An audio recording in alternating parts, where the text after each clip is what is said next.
കൈമ rice വെച്ച് ആദ്യമായിട്ടാട്ടോ ഞാൻ നെയ്ച്ചോറ് ഉണ്ടാക്കാൻ പോകണം. അപ്പോൾ അതേ കഴുകി ഞാൻ വെച്ച് മാറ്റി വെച്ചു കേട്ടോ.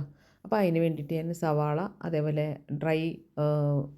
ഡ്രൈ മസാലാസ്, അതേപോലെ തന്നെ മുന്തിരി, കശുവണ്ടിയൊക്കെ റെഡിയാക്കി വെച്ചു. അപ്പോൾ നെയ്യും വെളിച്ചെണ്ണയും കൂടി കുറച്ച് മിക്സ് ചെയ്തിട്ട് ഞാൻ ഡ്രൈ മസാലാസൊക്കെ ആദ്യം ഇട്ടു. അതൊക്കെ ഒന്ന് ജസ്റ്റ് ഒന്ന് പൊട്ടി വരുമ്പോഴത്തേക്കും നമ്മൾ സവാള അരിഞ്ഞതും കൂടി അങ്ങോട്ട് ചേർത്ത് കൊടുത്തു. 2 ഗ്ലാസ് അരിയാട്ടോ എടുത്തിരിക്കുന്നത്. അതിന് ഞാൻ 2 സവാളയും കൂടി ചേർത്തിട്ടുണ്ട്.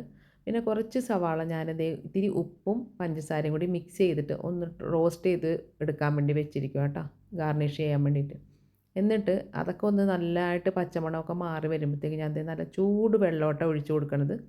അപ്പോൾ അരിയുടെ തന്നെ ലെവലിൽ തന്നെ നിന്നാൽ മതിയാവും കേട്ടോ വെള്ളം. എന്നിട്ട് കുറച്ച് നാരങ്ങാനീരും ആവശ്യത്തിനുള്ള ഉപ്പും കൂടി എടുത്ത് നല്ല ചെറു തീയിൽ നന്നായിട്ട് വേവിച്ചെടുക്കുക കേട്ടോ. അടിപൊളി നെയ്ച്ചോറാണ് കേട്ടോ. ഞാൻ സാധാരണ ചോറ് വേവിച്ച് കഴിഞ്ഞിട്ടാട്ടോ ചെയ്യാറ്. അപ്പോൾ ഇതിങ്ങനെ ചെയ്ത് കഴിഞ്ഞപ്പോഴത്തേക്ക് സൂപ്പറായിട്ട് കിട്ടി. അപ്പോൾ ഇത് വെന്ത് വന്നതിന് ശേഷം ഞാൻ കുറച്ച് നെയ്യും കൂടി വന്നിട്ട്, ഗീ റൈസ് ആണല്ലോ, അപ്പോൾ നെയ്യിൻ്റെ സ്മെല്ല് നന്നായിട്ട് വേണമല്ലോ.